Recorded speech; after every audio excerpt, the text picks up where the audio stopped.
Capítulo 11. Da ação monitória. Art. 700. A ação monitória pode ser proposta por aquele que afirmar, com base em prova escrita sem eficácia de título executivo, ter direito de exigir do devedor capaz e o pagamento de quantia em dinheiro. Segunda, a entrega de coisa fungível ou infungível ou de bem móvel ou imóvel. Terceira, o adimplemento de obrigação de fazer ou de não fazer.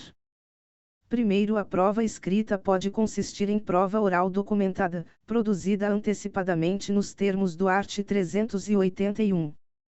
Segundo, na petição inicial, incumbe ao autor explicitar, conforme o caso, e a importância devida, instruindo-a com memória de cálculo. Segunda, o valor atual da coisa reclamada. Terceira, o conteúdo patrimonial em discussão ou o proveito econômico perseguido. Terceiro, o valor da causa deverá corresponder à importância prevista no segundo, incisos e a terceira. Quarto, além das hipóteses do art. 330, a petição inicial será indeferida quando não atendido o disposto no segundo deste artigo. Quinto, havendo dúvida quanto à idoneidade de prova documental apresentada pelo autor, o juiz intinha-lo-á para, querendo, emendar a petição inicial, adaptando-a ao procedimento comum. Sexto, é admissível ação monitória em face da Fazenda Pública. Sétimo, na ação monitória, admite-se citação por qualquer dos meios permitidos para o procedimento comum. Art. 701. Sendo evidente o direito do autor, o juiz deferirá a expedição de mandado de pagamento, de entrega de coisa ou para execução de obrigação de fazer ou de não fazer, concedendo ao réu prazo de 15 dias para o cumprimento e o pagamento de honorários advocatícios de 5% do valor atribuído à causa. Primeiro, o réu será isento do pagamento de custas processuais se cumprir o mandado no prazo. Segundo, constituir-se-á de pleno direito o título executivo judicial, independentemente de qualquer formalidade, se não realizado o pagamento e não apresentados os embargos previstos no art. 702, observando-se, no que couber, o título segundo do livro e da parte especial. Terceiro, é cabível ação rescisória da decisão prevista no caput quando ocorrer a hipótese do segundo. Quarto, sendo a ré Fazenda Pública, não apresentados os embargos previstos no art. 702, aplicar-se ao disposto no art. 496, observando-se, a seguir, no que couber, o título segundo do livro e da parte especial. Quinto, aplicar-se a ação monitória, no que couber, o art. 916. Art. 702. Independentemente de prévia segurança do juízo, o réu poderá opor, nos próprios autos, no prazo previsto no art. 701, embargos à ação monitória. Primeiro, os embargos podem se fundar em matéria passível de alegação como defesa no procedimento comum. Segundo, quando o réu alegar que o autor pleiteia quantia superior à devida, cumprir-lhe-á declarar de imediato o valor que entende correto, apresentando demonstrativo discriminado e atualizado da dívida. Terceiro, não apontado o valor correto ou não apresentado o demonstrativo, os embargos serão liminarmente rejeitados, se esse for o seu único fundamento, e, se houver outro fundamento, os embargos serão processados, mas o juiz deixará de examinar a alegação de excesso. Quarto, a oposição dos embargos suspende a eficácia da decisão referida no caput do art. 701 até o julgamento em primeiro grau. Quinto, o autor será intimado para responder aos embargos no prazo de 15 dias. Sexto, na ação monitória admite-se a reconvenção, sendo vedado o oferecimento de reconvenção à reconvenção. Sétimo, a critério do juiz, os embargos serão autuados em apartado, se parciais, constituindo-se de pleno direito o título executivo judicial em relação à parcela incontroversa.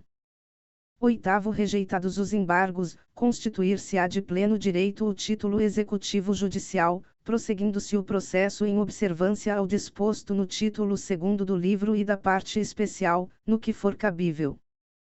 Nono, cabe apelação contra a sentença que acolhe ou rejeita os embargos. 10. O juiz condenará o autor de ação monitória proposta indevidamente e de má-fé ao pagamento, em favor do réu, de multa de até 10% sobre o valor da causa. 11. O juiz condenará o réu que de má-fé ou por embargos à ação monitória ao pagamento de multa de até 10% sobre o valor atribuído à causa, em favor do autor. Capítulo 12. Da homologação do penhor legal. Art. 703.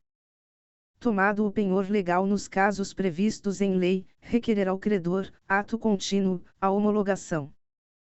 Primeiro na petição inicial, instruída com o contrato de locação ou a conta pormenorizada das despesas, a tabela dos preços e a relação dos objetos retidos, o credor pedirá a citação do devedor para pagar ou contestar na audiência preliminar que for designada. Segundo, a homologação do penhor legal poderá ser promovida pela via extrajudicial mediante requerimento, que conterá os requisitos previstos no primeiro deste artigo, do credor a notário de sua livre escolha. Terceiro, recebido o requerimento, o notário promoverá a notificação extrajudicial do devedor para, no prazo de 5 dias, pagar o débito ou impugnar sua cobrança, alegando por escrito uma das causas previstas no art. 704, hipótese em que o procedimento será encaminhado ao juízo competente para decisão. Quarto, transcorrido o prazo sem manifestação do devedor, o notário formalizará a homologação do penhor legal por escritura pública. Art. 704. A defesa só pode consistir em nulidade do processo. Segunda, extinção da obrigação. Terceira, não estar a dívida compreendida entre as previstas em lei ou não estarem os bens sujeitos a penhor legal. Quarta, alegação de haver sido ofertada caução idônea, rejeitada pelo credor. Art. 705. A partir da audiência preliminar, observar-se-á o procedimento comum. Art. 706.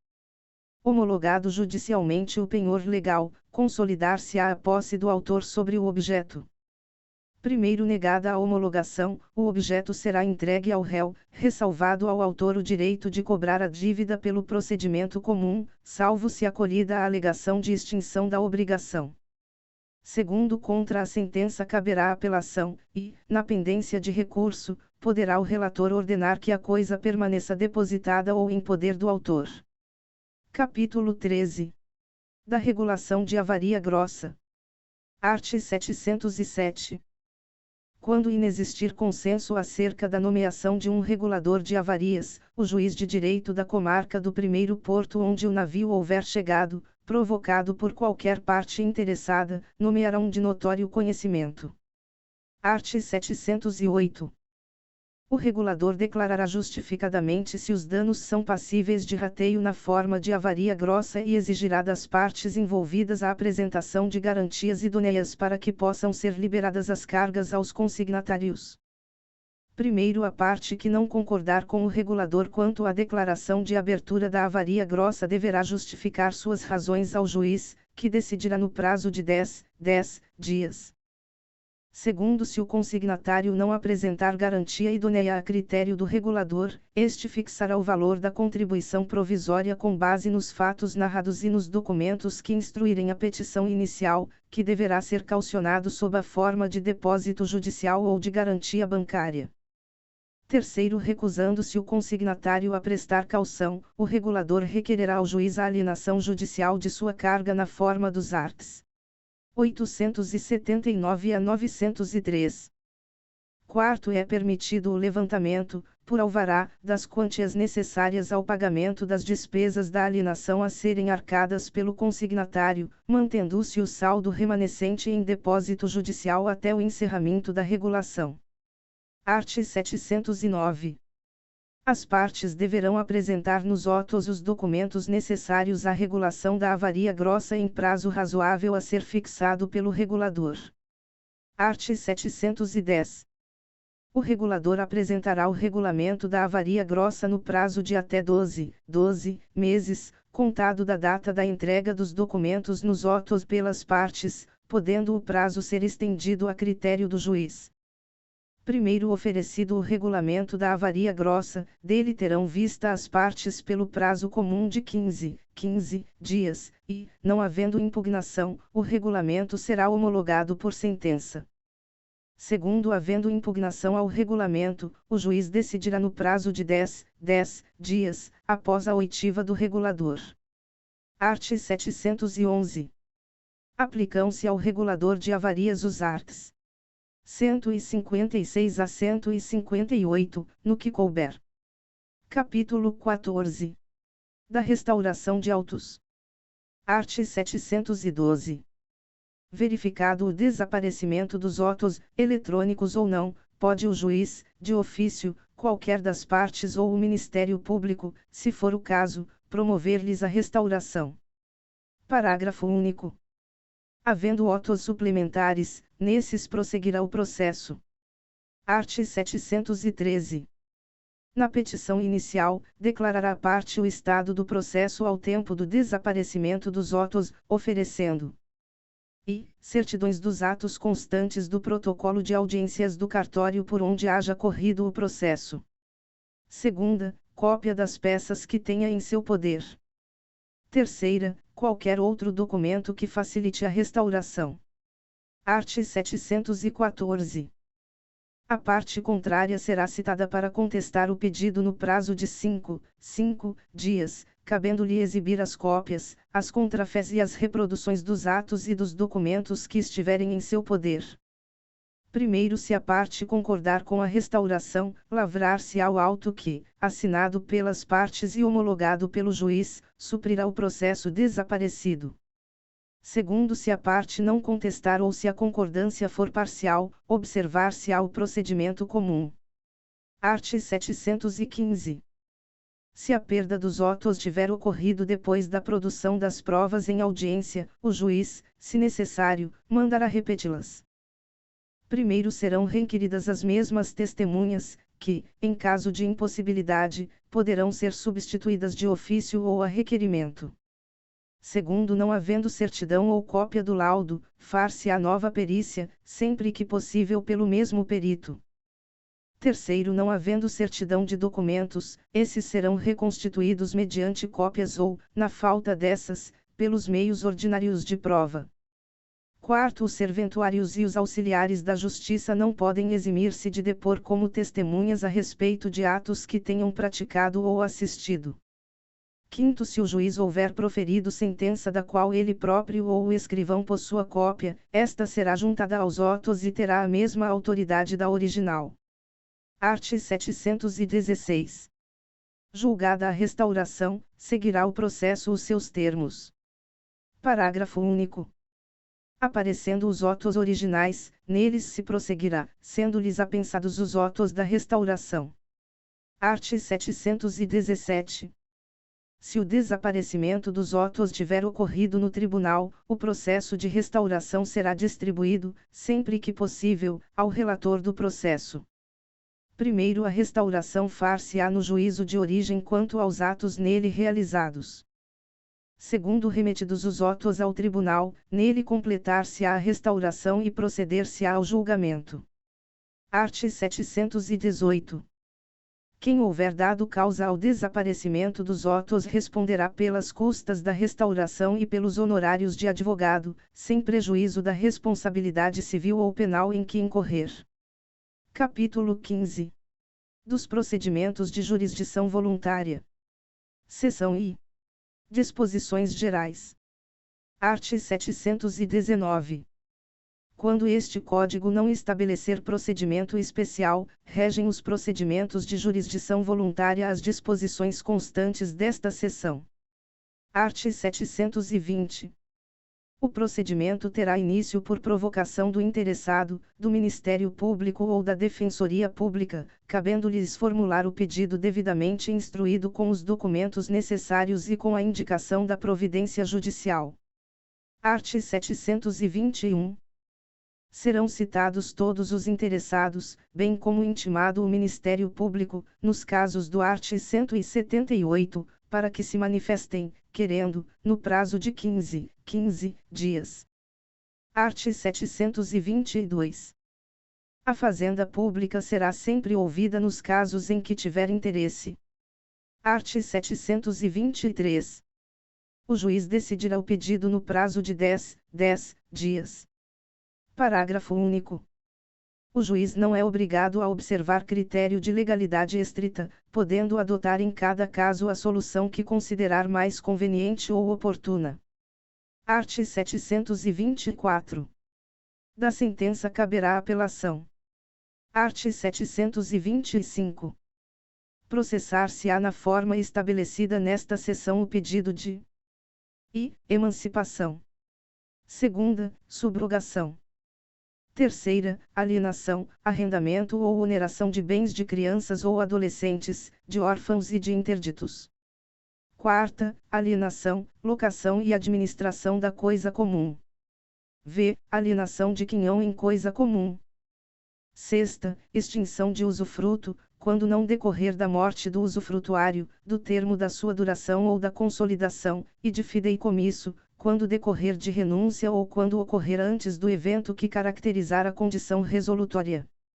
Sétima, expedição de alvará judicial.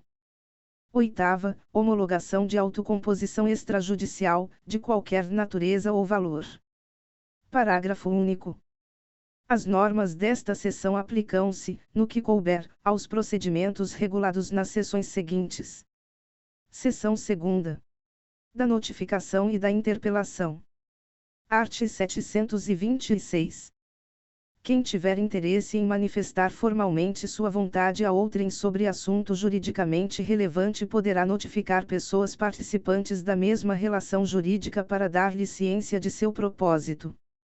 Primeiro, se a pretensão for a de dar conhecimento geral ao público, mediante edital, o juiz só a deferirá se a tiver por fundada e necessária ao resguardo de direito. Segundo, aplicar-se o disposto nesta seção, no que couber, ao protesto judicial. Art. 727. Também poderá o interessado interpelar o requerido, no caso do art. 726, para que faça ou deixe de fazer o que o requerente entenda ser de seu direito. Art. 728. O requerido será previamente ouvido antes do deferimento da notificação ou do respectivo edital. E, se houver suspeita de que o requerente, por meio da notificação ou do edital, pretende alcançar fim ilícito. Segunda, se tiver sido requerida a averbação da notificação em registro público. Art. 729. Deferida e realizada a notificação ou interpelação, os autos serão entregues ao requerente. Seção 3ª. Da alienação judicial. Art. 730. Nos casos expressos em lei, não havendo acordo entre os interessados sobre o modo como se deve realizar a alienação do bem, o juiz, de ofício ou a requerimento dos interessados ou do depositário, mandará aliená-lo em leilão, observando-se o disposto na seção I deste capítulo e, no que couber, o disposto nos arts. 879 a 903. Seção 4ª. Do divórcio e da separação consensuais, da extinção consensual de união estável e da alteração do regime de bens do matrimônio. Art. 731. A homologação do divórcio ou da separação consensuais, observados os requisitos legais, poderá ser requerida em petição assinada por ambos os cônjuges, da qual constarão as disposições relativas à descrição e à partilha dos bens comuns. Segunda, as disposições relativas à pensão alimentícia entre os cônjuges. Terceira, o acordo relativo à guarda dos filhos incapazes e ao regime de visitas, e quarta, o valor da contribuição para criar e educar os filhos. Parágrafo único. Se os cônjuges não acordarem sobre a partilha dos bens, far-se-á esta depois de homologado o divórcio, na forma estabelecida nos arts. 647 a 658. Art. 732. As disposições relativas ao processo de homologação judicial de divórcio ou de separação consensuais aplicam-se, no que couber, ao processo de homologação da extinção consensual de união estável. Art. 733. o divórcio consensual, a separação consensual e a extinção consensual de união estável, não havendo nascituro ou filhos incapazes e observados os requisitos legais, poderão ser realizados por escritura pública, da qual constarão as disposições de que trata o art. 731. Primeiro, a escritura não depende de homologação judicial e constitui título hábil para qualquer ato de registro, bem como para levantamento de importância depositada em instituições financeiras. Segundo, o tabelião somente lavrará a escritura se os interessados estiverem assistidos por advogado ou por defensor público, cuja qualificação e assinatura constarão do ato notarial. Art. 734. A alteração do regime de bens do casamento, observados os requisitos legais, poderá ser requerida, motivadamente, em petição assinada por ambos os cônjuges, na qual serão expostas as razões que justificam a alteração, ressalvados os direitos de terceiros. Primeiro, ao receber a petição inicial, o juiz determinará a intimação do Ministério Público e a publicação de edital que divulgue a pretendida alteração de bens, somente podendo decidir depois de decorrido o prazo de 30 dias da publicação do edital. Segundo, os cônjuges, na petição inicial ou em petição avulsa, podem propor ao juiz meio alternativo de divulgação da alteração do regime de bens, a fim de resguardar direitos de terceiros. Terceiro, após o trânsito em julgado da sentença, serão expedidos mandados de averbação aos cartórios de registro civil e de imóveis e, caso qualquer dos cônjuges seja empresário, ao registro público de empresas mercantis e atividades afins. Seção V. Dos testamentos e dos codicilos. Art. 735. Recebendo o testamento cerrado, o juiz, se não achar vício externo que o torne suspeito de nulidade ou falsidade, o abrirá e mandará que o escrivão o leia em presença do apresentante. Primeiro, do termo de abertura constarão o nome do apresentante e como ele obteve o testamento, a data e o lugar do falecimento do testador, com as respectivas provas, e qualquer circunstância digna de nota. Segundo, depois de ouvido o Ministério Público, não havendo dúvidas a serem esclarecidas, o juiz mandará registrar, arquivar e cumprir o testamento. Terceiro, feito o registro, será intimado o testamenteiro para assinar o termo da testamentaria. Quarto, se não houver testamenteiro nomeado ou se ele estiver ausente ou não aceitar o encargo, o juiz nomeará testamenteiro dativo, observando-se a preferência legal. Quinto, o testamenteiro deverá cumprir as disposições testamentárias e prestar contas em juízo do que recebeu e despendeu, observando-se o disposto em lei. Art. 736. Qualquer interessado, exibindo o traslado ou a certidão de testamento público, poderá requerer ao juiz que ordene o seu cumprimento, observando-se, no que couber, o disposto nos parágrafos do art. 735. Art. 737. A publicação do testamento particular poderá ser requerida, depois da morte do testador, pelo herdeiro, pelo legatário ou pelo testamenteiro, bem como pelo terceiro detentor do testamento, se impossibilitado de entregá-lo a algum dos outros legitimados para requerê-la. Primeiro serão intimados os herdeiros que não tiverem requerido a publicação do testamento. Segundo, verificando a presença dos requisitos da lei, ouvido o Ministério Público, o juiz confirmará o testamento. Terceiro, aplicar-se o disposto neste artigo ao codicilo e aos testamentos marítimo, aeronáutico, militar e nuncupativo. Quarto, observar-se-á, no cumprimento do testamento, o disposto nos parágrafos do art. 735. Seção 6ª. Da herança jacente. Art. 738. Nos casos em que a lei considere jacente a herança, o juiz em cuja comarca tiver domicílio o falecido procederá imediatamente à arrecadação dos respectivos bens. Art. 739. A herança jacente ficará sob a guarda, a conservação e a administração de um curador até a respectiva entrega ao sucessor legalmente habilitado ou até a declaração de vacância. Primeiro incumbe ao curador e representar a herança em juízo ou fora dele, com intervenção do Ministério Público. Segunda, ter em boa guarda e conservação os bens arrecadados e promover a arrecadação de outros porventura existentes. Terceira, executar as medidas conservatórias dos direitos da herança. Quarta, apresentar mensalmente ao juiz balancete da receita e da despesa.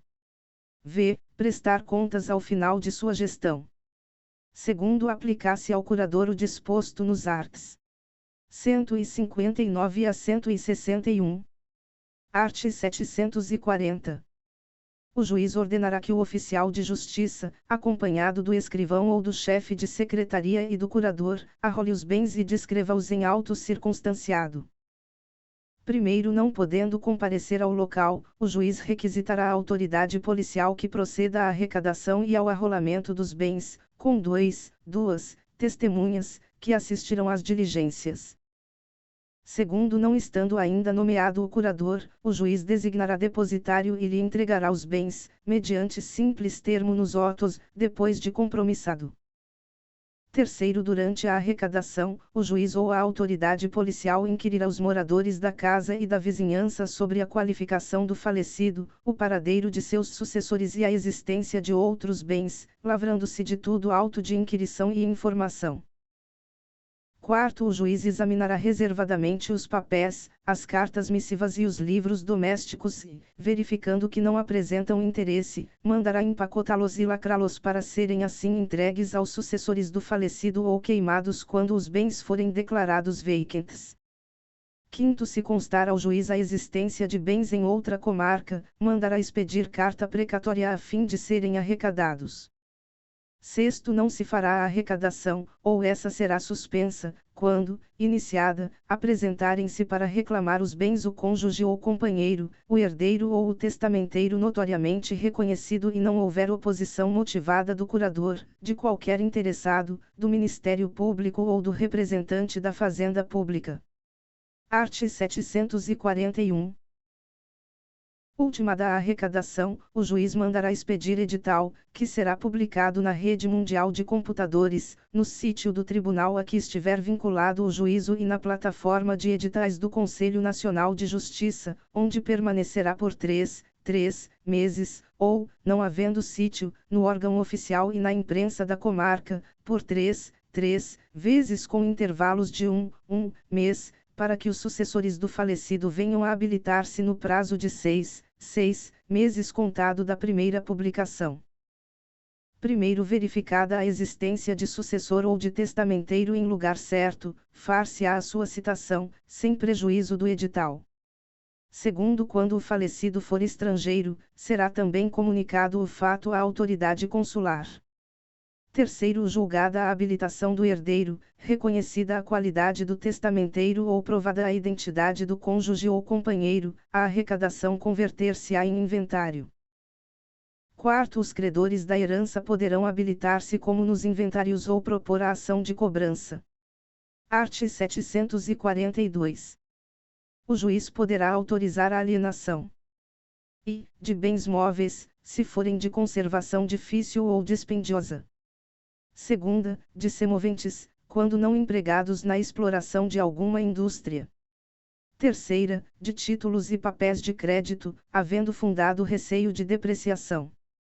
Quarta, de ações de sociedade quando, reclamada a integralização, não dispuser a herança de dinheiro para o pagamento. V, de bens imóveis. A, se ameaçarem ruína, não convindo a reparação.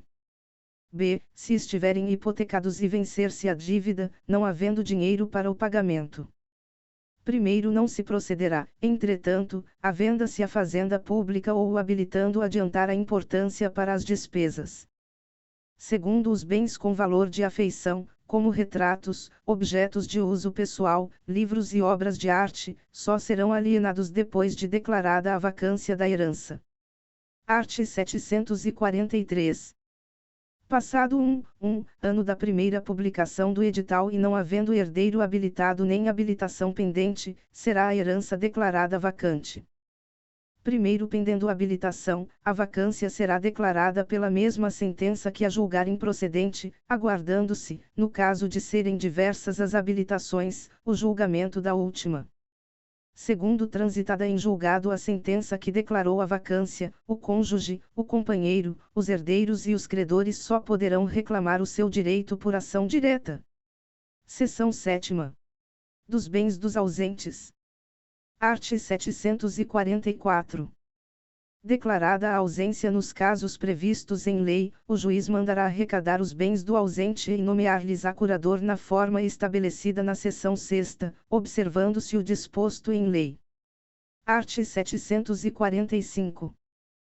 Feita a arrecadação, o juiz mandará publicar editais na rede mundial de computadores, no sítio do tribunal a que estiver vinculado e na plataforma de editais do Conselho Nacional de Justiça, onde permanecerá por um ano, ou, não havendo sítio, no órgão oficial e na imprensa da comarca, durante um ano, reproduzida de 2 em 2 meses, anunciando a arrecadação e chamando o ausente a entrar na posse de seus bens. Primeiro findo o prazo previsto no edital, poderão os interessados requerer a abertura da sucessão provisória, observando-se o disposto em lei. Segundo o interessado, ao requerer a abertura da sucessão provisória, pedirá a citação pessoal dos herdeiros presentes e do curador e, por editais, a dos ausentes para requererem habilitação, na forma dos arts. 689 a 692. Terceiro, presentes os requisitos legais, poderá ser requerida a conversão da sucessão provisória em definitiva. Quarto, regressando o ausente ou algum de seus descendentes ou ascendentes para requerer ao juiz a entrega de bens, serão citados para contestar o pedido os sucessores provisórios ou definitivos, o Ministério Público e o representante da Fazenda Pública, seguindo-se o procedimento comum. Seção 8ª. Das coisas vagas.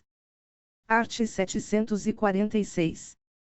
Recebendo do descobridor coisa alheia perdida, o juiz mandará lavrar o respectivo auto, do qual constará a descrição do bem e as declarações do descobridor.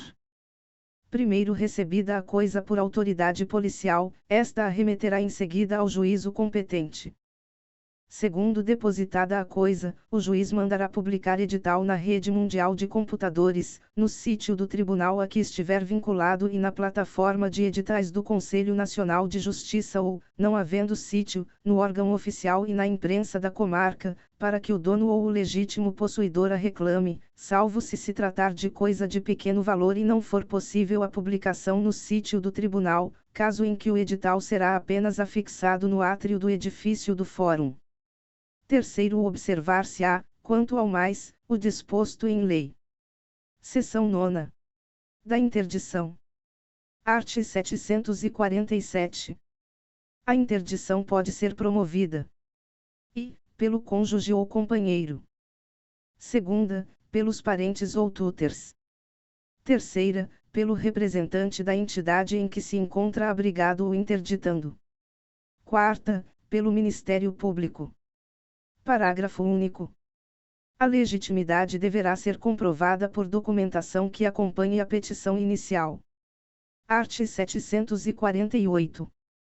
O Ministério Público só promoverá interdição em caso de doença mental grave. E, se as pessoas designadas nos incisos I, segunda e terceira do art. 747 não existirem ou não promoverem a interdição. Segunda, se, existindo, forem incapazes as pessoas mencionadas nos incisos I e segunda do art. 747.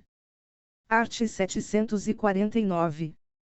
Incumbe ao autor, na petição inicial, especificar os fatos que demonstram a incapacidade do interditando para administrar seus bens e, se for o caso, para praticar atos da vida civil, bem como o momento em que a incapacidade se revelou. Parágrafo único. Justificada a urgência, o juiz pode nomear curador provisório ao interditando para a prática de determinados atos. Art. 750. O requerente deverá juntar laudo médico para fazer prova de suas alegações ou informar a impossibilidade de fazê-lo. Art. 751. O interditando será citado para, em dia designado, comparecer perante o juiz, que o entrevistará minuciosamente acerca de sua vida, negócios, bens, vontades, preferências e laços familiares e afetivos e sobre o que mais lhe parecer necessário para convencimento quanto à sua capacidade para praticar atos da vida civil, devendo ser reduzidas a termo as perguntas e respostas. Primeiro, não podendo ou interditando deslocar-se, o juiz o ouvirá no local onde estiver. Segundo, a entrevista poderá ser acompanhada por especialista. Terceiro, durante a entrevista, é assegurado o emprego de recursos tecnológicos capazes de permitir ou de auxiliar o interditando a expressar suas vontades e preferências e a responder às perguntas formuladas. Quarto, a critério do juiz, poderá ser requisitada a oitiva de parentes e de pessoas próximas. Art. 752. Dentro do prazo de 15 dias contado da entrevista, o interditando poderá impugnar o pedido. Primeiro, o Ministério Público intervirá como fiscal da ordem jurídica. Segundo, o interditando poderá constituir advogado, e, caso não o faça, deverá ser nomeado curador especial. Terceiro, caso o interditando não constitua advogado, o seu cônjuge, companheiro ou qualquer parente sucessível poderá intervir como assistente. Art. 753. Decorrido o prazo previsto no art. 752, o juiz determinará a produção de prova pericial para avaliação da capacidade do interditando para praticar atos da vida civil. Primeiro, a perícia pode ser realizada por equipe composta por expertos com formação multidisciplinar. Segundo, o laudo pericial indicará especificadamente, se for o caso, os atos para os quais haverá necessidade de curatela. Art. 754. Apresentado o laudo, produzidas as demais provas e ouvidos os interessados, o juiz proferirá sentença. Art. 755. Na sentença que decretar a interdição, o juiz nomeará curador, que poderá ser o requerente da interdição, e fixará os limites da curatela, segundo o estado e o desenvolvimento mental do interdito. Segunda, considerará as características pessoais do interdito, observando suas potencialidades, habilidades, vontades e preferências. Primeiro, a curatela deve ser atribuída a quem melhor possa atender aos interesses do curatelado. Segundo, havendo, ao tempo da interdição, pessoa incapaz sob a guarda e a responsabilidade do interdito, o juiz atribuirá a curatela a quem melhor puder atender aos interesses do interdito e do incapaz.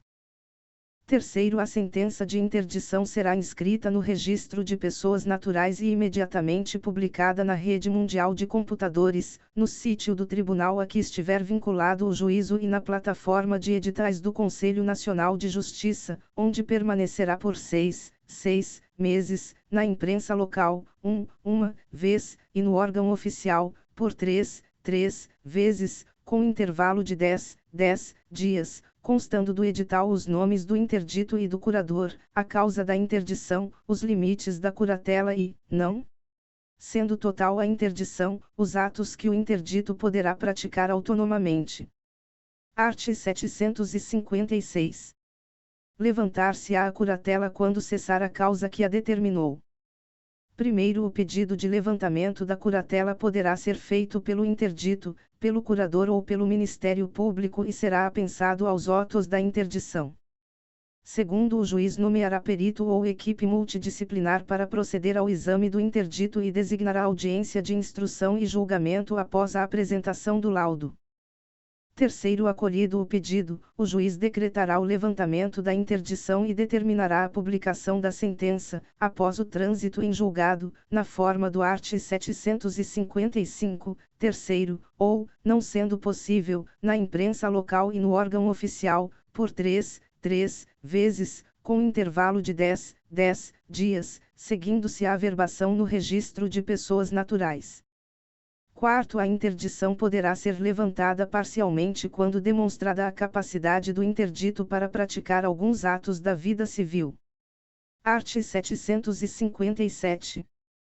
A autoridade do curador estende-se à pessoa e aos bens do incapaz que se encontrar sob a guarda e a responsabilidade do curatelado ao tempo da interdição, salvo se o juiz considerar outra solução como mais conveniente aos interesses do incapaz. Art. 758. O curador deverá buscar tratamento e apoio apropriados à conquista da autonomia pelo interdito. Seção X. Disposições comuns à tutela e à curatela. Art. 759. O tutor ou o curador será intimado a prestar compromisso no prazo de 5 dias contado da nomeação feita em conformidade com a lei. Segunda, intimação do despacho que mandar cumprir o testamento ou o instrumento público que o houver instituído. Primeiro, o tutor ou o curador prestará o compromisso por termo em livro rubricado pelo juiz. Segundo prestado o compromisso, o tutor ou o curador assume a administração dos bens do tutelado ou do interditado. Art. 760. O tutor ou o curador poderá eximir-se do encargo apresentando escusa ao juiz no prazo de 5 dias contado. E, antes de aceitar o encargo, da intimação para prestar compromisso. Segunda, depois de entrar em exercício, do dia em que sobrevier o motivo da escusa. Primeiro, não sendo requerida a escusa no prazo estabelecido neste artigo, considerar-se-á renunciado o direito de alegá-la. Segundo, o juiz decidirá de plano o pedido de escusa, e, não o admitindo, exercerá o nomeado a tutela ou a curatela enquanto não for dispensado por sentença transitada em julgado. Art. 761. Incumbe ao Ministério Público ou a quem tenha legítimo interesse requerer, nos casos previstos em lei, a remoção do tutor ou do curador. Parágrafo único. O tutor ou o curador será citado para contestar a arguição no prazo de 5 dias, findo o qual observar-se-á o procedimento comum. Art. 762. Em caso de extrema gravidade, o juiz poderá suspender o tutor ou o curador do exercício de suas funções, nomeando substituto interino. Art. 763. Cessando as funções do tutor ou do curador pelo decurso do prazo em que era obrigado a servir, ser-lhe-á lícito requerer a exoneração do encargo. Primeiro, caso o tutor ou o curador não requeira a exoneração do encargo dentro dos 10 dias seguintes à expiração do termo, entender-se-á reconduzido, salvo se o juízo dispensar. Segundo, cessada a tutela ou a curatela, é indispensável a prestação de contas pelo tutor ou pelo curador, na forma da lei civil. Seção 11. Da organização e da fiscalização das fundações. Art. 764. O juiz decidirá sobre a aprovação do Estatuto das Fundações e de suas alterações sempre que o requeira o interessado, quando ela for negada previamente pelo Ministério Público ou por este forem exigidas modificações com as quais o interessado não concorde. Segunda, o interessado discordar do estatuto elaborado pelo Ministério Público. Primeiro, o Estatuto das Fundações deve observar o disposto na Lei nº 10.406, de 10 de janeiro de 2002, Código Civil. Segundo, antes de suprir a aprovação, o juiz poderá mandar fazer no Estatuto modificações a fim de adaptá-lo ao objetivo do instituidor. Art. 765. Qualquer interessado ou o Ministério Público promoverá em juízo a extinção da fundação quando se tornar ilícito o seu objeto. Segunda, for impossível a sua manutenção. Terceira, vencer o prazo de sua existência. Seção 12. Da ratificação dos protestos marítimos e dos processos testemunháveis formados a bordo. Art. 766. Todos os protestos e os processos testemunháveis formados a bordo e lançados no livro diário da navegação deverão ser apresentados pelo comandante ao juiz de direito do primeiro porto, nas primeiras 24 horas de chegada da embarcação, para sua ratificação judicial. Art. 767. A petição inicial conterá transcrição dos termos lançados no livro diário da navegação e deverá ser instruída com cópias das páginas que contenham os termos que serão ratificados, dos documentos de identificação do comandante e das testemunhas arroladas, do rol de tripulantes, do documento de registro da embarcação e, quando for o caso, do manifesto das cargas sinistradas e a qualificação de seus consignatários, traduzidos, quando for o caso, de forma livre para o português. Art. 768. A petição inicial deverá ser distribuída com urgência e encaminhada ao juiz, que ouvirá, sob compromisso a ser prestado no mesmo dia, o comandante e as testemunhas em número mínimo de 2, e máximo de 4, que deverão comparecer ao ato independentemente de intimação. Primeiro, tratando-se de estrangeiros que não dominem a língua portuguesa, o autor deverá fazer-se acompanhar por tradutor, que prestará compromisso em audiência. Segundo, caso o autor não se faça acompanhar por tradutor, o juiz deverá nomear outro que preste compromisso em audiência. Art. 769. Aberta a audiência, o juiz mandará apregoar os consignatários das cargas indicados na petição inicial e outros eventuais interessados, nomeando para os ausentes curador para o ato. Art. 770. Inquiridos o comandante e as testemunhas, o juiz, convencido da veracidade dos termos lançados no Diário da Navegação, em audiência, ratificará por sentença o protesto ou o processo testemunhável lavrado a bordo, dispensado o relatório. Parágrafo único. Independentemente do trânsito em julgado, o juiz determinará a entrega dos autos ao autor ou ao seu advogado, mediante a apresentação de traslado. Livro 2º. Do processo de execução. Título I. Da execução em geral. Capítulo I. Disposições gerais. Art. 771. Este livro regula o procedimento da execução fundada em título extrajudicial, e suas disposições aplicam-se, também, no que couber, aos procedimentos especiais de execução, aos atos executivos realizados no procedimento de cumprimento de sentença, bem como aos efeitos de atos ou fatos processuais a que a lei atribuir força executiva. Parágrafo único. Aplicam-se subsidiariamente à execução as disposições do livro e da parte especial. Art. 772. O juiz pode, em qualquer momento do processo, ordenar o comparecimento das partes. Segunda, advertir o executado de que seu procedimento constitui ato atentatório à dignidade da justiça. Terceira, determinar que sujeitos indicados pelo exequente forneçam informações em geral relacionadas ao objeto da execução, tais como documentos e dados que tenham em seu poder, assinando-lhes prazo razoável. Art. 773. O juiz poderá, de ofício ou a requerimento, determinar as medidas necessárias ao cumprimento da ordem de entrega de documentos e dados. Parágrafo único. Quando, em decorrência do disposto neste artigo, o juízo receber dados sigilosos para os fins da execução, o juiz adotará as medidas necessárias para assegurar a confidencialidade. Art. 774. Considera-se atentatória à dignidade da justiça a conduta comissiva ou omissiva do executado que frauda a execução. Segunda, se opõe maliciosamente à execução, empregando ardes e meios artificiosos. Terceira, dificulta ou embaraça a realização da penhora. Quarta, resiste injustificadamente às ordens judiciais. Intimado, não indica ao juiz quais são e onde estão os bens sujeitos à penhora e os respectivos valores, nem exibe prova de sua propriedade e, se for o caso, certidão negativa de ônus. Parágrafo único.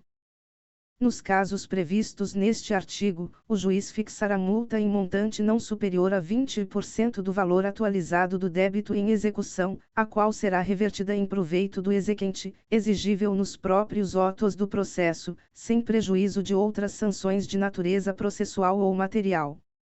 Art. 775. O exequente tem o direito de desistir de toda a execução ou de apenas alguma medida executiva. Parágrafo único. Na desistência da execução, observar-se-á o seguinte: serão extintos a impugnação e os embargos que versarem apenas sobre questões processuais, pagando o exequente as custas processuais e os honorários advocatícios. Segunda, nos demais casos, a extinção dependerá da concordância do impugnante ou do embargante. Art. 776. O exequente ressarcirá ao executado os danos que este sofreu, quando a sentença, transitada em julgado, declarar inexistente, no todo ou em parte, a obrigação que ensejou a execução. Art. 777. A cobrança de multas ou de indenizações decorrentes de litigância de má-fé ou de prática de ato atentatório à dignidade da justiça será promovida nos próprios autos do processo. Capítulo 2. Das partes. Art. 778. Pode promover a execução forçada o credor a quem a lei confere título executivo. Primeiro podem promover a execução forçada ou nela prosseguir, em sucessão ao exequente originário. E, o Ministério Público, nos casos previstos em lei. Segunda, o espólio, os herdeiros ou os sucessores do credor, sempre que, por morte deste, lhes for transmitido o direito resultante do título executivo. Terceira, o cessionário, quando o direito resultante do título executivo lhe for transferido por ato entre vivos. Quarta, o subrogado, nos casos de subrogação legal ou convencional. Segundo, a sucessão prevista no primeiro independe de consentimento do executado. Art. 779. A execução pode ser promovida contra e o devedor, reconhecido como tal no título executivo. Segunda, o espólio, os herdeiros ou os sucessores do devedor. Terceira, o novo devedor que assumiu, com o consentimento do credor, a obrigação resultante do título executivo. Quarta, o fiador do débito constante em título extrajudicial. V. O responsável titular do bem vinculado por garantia real ao pagamento do débito. Sexta, o responsável tributário, assim definido em lei. Art. 780. O exequente pode acumular várias execuções, ainda que fundadas em títulos diferentes, quando o executado for o mesmo e desde que para todas elas seja competente o mesmo juízo e idêntico o procedimento. Capítulo 3. Da competência. Art. 781. A execução fundada em título extrajudicial será processada perante o juízo competente, observando-se o seguinte. E, a execução poderá ser proposta no foro de domicílio do executado, de eleição constante do título ou, ainda, de situação dos bens a ela sujeitos. Segunda, tendo mais de um domicílio, o executado poderá ser demandado no foro de qualquer deles. Terceira, sendo incerto ou desconhecido o domicílio do executado, a execução poderá ser proposta no lugar onde for encontrado ou no foro de domicílio do exequente. Quarta, havendo mais de um devedor, com diferentes domicílios, a execução será proposta no foro de qualquer deles, à escolha do exequente. V. A execução poderá ser proposta no foro do lugar em que se praticou o ato ou em que ocorreu o fato que deu origem ao título, mesmo que nele não mais resida o executado. Art. 782. Não dispondo a lei de modo diverso, o juiz determinará os atos executivos, e o oficial de justiça os cumprirá. Primeiro, o oficial de justiça poderá cumprir os atos executivos determinados pelo juiz também nas comarcas contíguas, de fácil comunicação, e nas que se situem na mesma região metropolitana. Segundo, sempre que, para efetivar a execução, for necessário o emprego de força policial, o juiz a requisitará. Terceiro, a requerimento da parte, o juiz pode determinar a inclusão do nome do executado em cadastros de inadimplentes. Quarto, a inscrição será cancelada imediatamente se for efetuado o pagamento, se for garantida a execução ou se a execução for extinta por qualquer outro motivo. Quinto, o disposto nos terceiro e quarto aplicar-se à execução definitiva de título judicial. Capítulo 4. Dos requisitos necessários para realizar qualquer execução. Seção I. Do título executivo. Art. 783. A execução para cobrança de crédito fundar-se-á sempre em título de obrigação certa, líquida e exigível. Art. 784. São títulos executivos extrajudiciais. I. A letra de câmbio, a nota promissória, a duplicata, a debenture e o cheque. Segunda, a escritura pública ou outro documento público assinado pelo devedor. Terceira, o documento particular assinado pelo devedor e por duas testemunhas. Quarta, o instrumento de transação referendado pelo Ministério Público, pela Defensoria Pública, pela Advocacia Pública, pelos advogados dos transatores ou por conciliador ou mediador credenciado por tribunal. V. O contrato garantido por hipoteca, penhor, anticrese ou outro direito real de garantia e aquele garantido por caução. Sexta, o contrato de seguro de vida em caso de morte. Sétima, o crédito decorrente de foro e laudêmio. Oitava, o crédito, documentalmente comprovado, decorrente de aluguel de imóvel, bem como de encargos acessórios, tais como taxas e despesas de condomínio. Nona, a certidão de dívida ativa da Fazenda Pública da União, dos Estados, do Distrito Federal e dos municípios, correspondente aos créditos inscritos na forma da lei. X. O crédito referente às contribuições ordinárias ou extraordinárias de condomínio edilício, previstas na respectiva convenção ou aprovadas em Assembleia Geral, desde que documentalmente comprovadas. 11. A certidão expedida por serventia notarial ou de registro relativa a valores de emolumentos e demais despesas devidas pelos atos por ela praticados, fixados nas tabelas estabelecidas em lei. 12. Todos os demais títulos aos quais, por disposição expressa, a lei atribuir força executiva. Primeiro, a propositura de qualquer ação relativa a débito constante de título executivo não inibe o credor de promover-lhe a execução. Segundo, os títulos executivos extrajudiciais oriundos de país estrangeiro não dependem de homologação para serem executados. Terceiro, o título estrangeiro só terá eficácia executiva quando satisfeitos os requisitos de formação exigidos pela lei do lugar de sua celebração e quando o Brasil for indicado como o lugar de cumprimento da obrigação. Art. 785. A existência de título executivo extrajudicial não impede a parte de optar pelo processo de conhecimento, a fim de obter título executivo judicial. Seção 2ª. Da exigibilidade da obrigação. Art. 786. A execução pode ser instaurada caso o devedor não satisfaça a obrigação certa, líquida e exigível consubstanciada em título executivo. Parágrafo único. A necessidade de simples operações aritméticas para apurar o crédito exequendo não retira a liquidez da obrigação constante do título. Art. 787. Se o devedor não for obrigado a satisfazer sua prestação senão mediante a contraprestação do credor, este deverá provar que adimpliu ao requerer a execução, sob pena de extinção do processo. Parágrafo único. O executado poderá eximir-se da obrigação, depositando em juízo a prestação ou a coisa, caso em que o juiz não permitirá que o credor a receba sem cumprir a contraprestação que lhe tocar. Art. 788.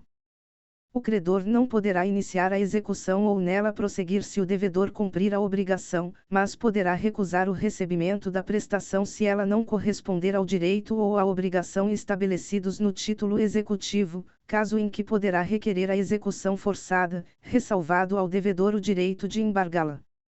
Capítulo V. Da responsabilidade patrimonial. Art. 789. O devedor responde com todos os seus bens presentes e futuros para o cumprimento de suas obrigações, salvo as restrições estabelecidas em lei. Art. 790. São sujeitos à execução os bens e, do sucessor a título singular, tratando-se de execução fundada em direito real ou obrigação rei persecutória. Segunda, do sócio, nos termos da lei. Terceira, do devedor, ainda que em poder de terceiros. Quarta, do cônjuge ou companheiro, nos casos em que seus bens próprios ou de sua meação respondem pela dívida. V. Alienados ou gravados com ônus real em fraude à execução. Sexta, cuja alienação ou gravação com ônus real tenha sido anulada em razão do reconhecimento, em ação autônoma, de fraude contra credores. Sétima, do responsável, nos casos de desconsideração da personalidade jurídica. Art. 791. se a execução tiver por objeto obrigação de que seja sujeito passivo o proprietário de terreno submetido ao regime do direito de superfície, ou o superficiário, responderá pela dívida, exclusivamente, o direito real do qual é titular o executado, recaindo a penhora ou outros atos de constrição exclusivamente sobre o terreno, no primeiro caso, ou sobre a construção ou a plantação, no segundo caso. Primeiro, os atos de constrição a que se refere o caput serão averbados separadamente na matrícula do imóvel, com a identificação do executado, do valor do crédito e do objeto sobre o qual recai o gravame, devendo o oficial destacar o bem que responde pela dívida, se o terreno, a construção ou a plantação, de modo a assegurar a publicidade da responsabilidade patrimonial de cada um deles pelas dívidas e pelas obrigações que a eles estão vinculadas. Segundo, aplicar-se, no que couber, o disposto neste artigo à anfitese, a concessão de uso especial para fins de moradia e a concessão de direito real de uso. Art. 792. A alienação ou a oneração de bem é considerada fraude à execução. E, quando sobre o bem pender ação fundada em direito real ou com pretensão rei persecutória, desde que a pendência do processo tenha sido averbada no respectivo registro público, se houver. Segunda, quando tiver sido averbada, no registro do bem, a pendência do processo de execução, na forma do art. 828. Terceira, quando tiver sido averbado, no registro do bem, hipoteca judiciária ou outro ato de constrição judicial originário do processo onde foi arguida a fraude. Quarta, quando, ao tempo da alienação ou da oneração, tramitava contra o devedor ação capaz de reduzi-lo à insolvência. V. Nos demais casos expressos em lei. Primeiro, a alienação em fraude à execução é ineficaz em relação ao exequente. Segundo, no caso de aquisição de bem não sujeito a registro, o terceiro adquirente tem o ônus de provar que adotou as cautelas necessárias para a aquisição, mediante a exibição das certidões pertinentes, obtidas no domicílio do vendedor e no local onde se encontra o bem. Terceiro, nos casos de desconsideração da personalidade jurídica, a fraude à execução verifica-se a partir da citação da parte cuja personalidade se pretende desconsiderar. Quarto, antes de declarar a fraude à execução, o juiz deverá intimar o terceiro adquirente, que, se quiser, poderá opor embargos de terceiro, no prazo de 15 dias. Art. 793. O exequente que estiver, por direito de retenção, na posse de coisa pertencente ao devedor não poderá promover a execução sobre outros bens senão depois de escutida a coisa que se achar em seu poder. Art. 794. O fiador, quando executado, tem o direito de exigir que primeiro sejam executados os bens do devedor situados na mesma comarca, livres e desembargados, indicando-os pormenorizadamente à penhora. Primeiro, os bens do fiador ficarão sujeitos à execução se os do devedor, situados na mesma comarca que os seus, forem insuficientes à satisfação do direito do credor. Segundo, o fiador que pagar a dívida poderá executar o afiançado nos autos do mesmo processo. Terceiro, o disposto no caput não se aplica se o fiador houver renunciado ao benefício de ordem. Art. 795. Os bens particulares dos sócios não respondem pelas dívidas da sociedade, senão nos casos previstos em lei. Primeiro, o sócio réu, quando responsável pelo pagamento da dívida da sociedade, tem o direito de exigir que primeiro sejam escutidos os bens da sociedade.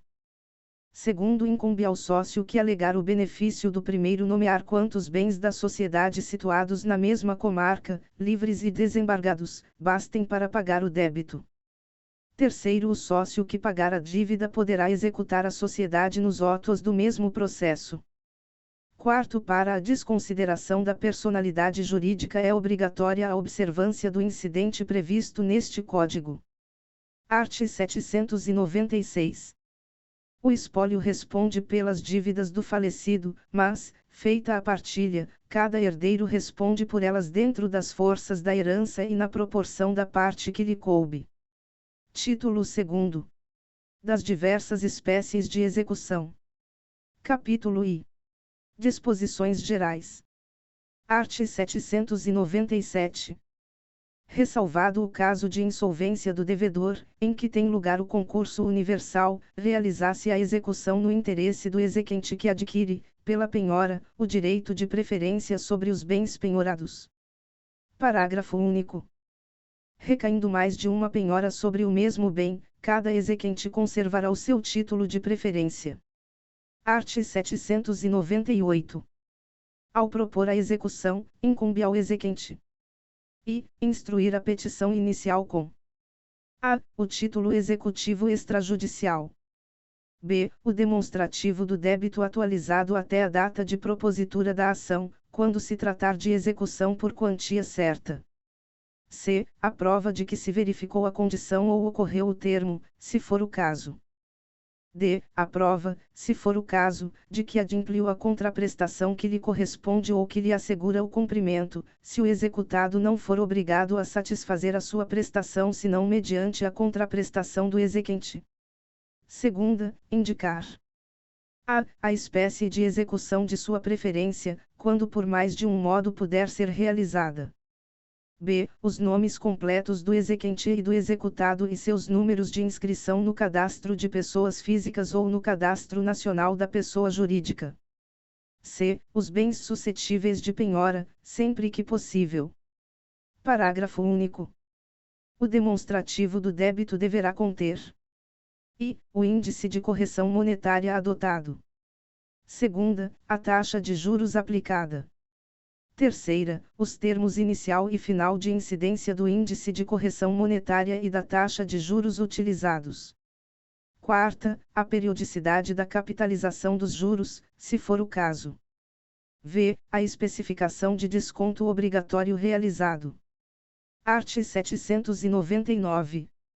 Incumbe ainda ao exequente e requerer a intimação do credor pignoratício, hipotecário, anticrético ou fiduciário, quando a penhora recair sobre bens gravados por penhor, hipoteca, anticrese ou alienação fiduciária. Segunda, requerer a intimação do titular de usufruto, uso ou habitação, quando a penhora recair sobre bem gravado por usufruto, uso ou habitação. Terceira, requerer a intimação do promitente comprador, quando a penhora recair sobre bem em relação ao qual haja promessa de compra e venda registrada. Quarta, requerer a intimação do promitente vendedor, quando a penhora recair sobre direito aquisitivo derivado de promessa de compra e venda registrada.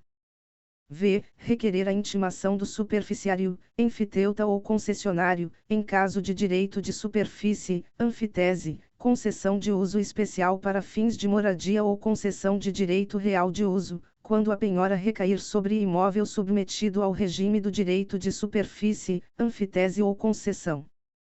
Sexta, requerer a intimação do proprietário de terreno com regime de direito de superfície, anfitese, concessão de uso especial para fins de moradia ou concessão de direito real de uso, quando a penhora recair sobre direitos do superficiário, do enfiteuta ou do concessionário. Sétima, requerer a intimação da sociedade, no caso de penhora de cota social ou de ação de sociedade anônima fechada, para o fim previsto no art. 876, sétimo. Oitava, pleitear, se for o caso, medidas urgentes. Nona, proceder à averbação em registro público do ato de propositura da execução e dos atos de constrição realizados, para conhecimento de terceiros. X. Requerer a intimação do titular da construção base, bem como, se for o caso, do titular de lajes anteriores, quando a penhora recair sobre o direito real de laje, incluído pela Lei nº 13.465, de 2017. 11. Requerer a intimação do titular das lajes, quando a penhora recair sobre a construção base, incluído pela Lei nº 13.465, de 2017. Art. 800. Nas obrigações alternativas, quando a escolha couber ao devedor, esse será citado para exercer a opção e realizar a prestação dentro de 10 dias, se outro prazo não lhe foi determinado em lei ou em contrato. Primeiro devolver-se-á ao credor a opção, se o devedor não a exercer no prazo determinado. Segundo, a escolha será indicada na petição inicial da execução quando couber ao credor exercê-la. Art. 801. Verificando que a petição inicial está incompleta ou que não está acompanhada dos documentos indispensáveis à propositura da execução, o juiz determinará que o exequente a corrija, no prazo de 15 dias, sob pena de indeferimento. Art. 802. Na execução, o despacho que ordena a citação, desde que realizada em observância ao disposto no segundo do art. 240, interrompe a prescrição, ainda que proferido por juízo incompetente. Parágrafo único. A interrupção da prescrição retroagirá a data de propositura da ação. Art. 803. É nula a execução se o título executivo extrajudicial não corresponder à obrigação certa, líquida e exigível. Segunda, o executado não for regularmente citado. Terceira, for instaurada antes de se verificar a condição ou de ocorrer o termo. Parágrafo único.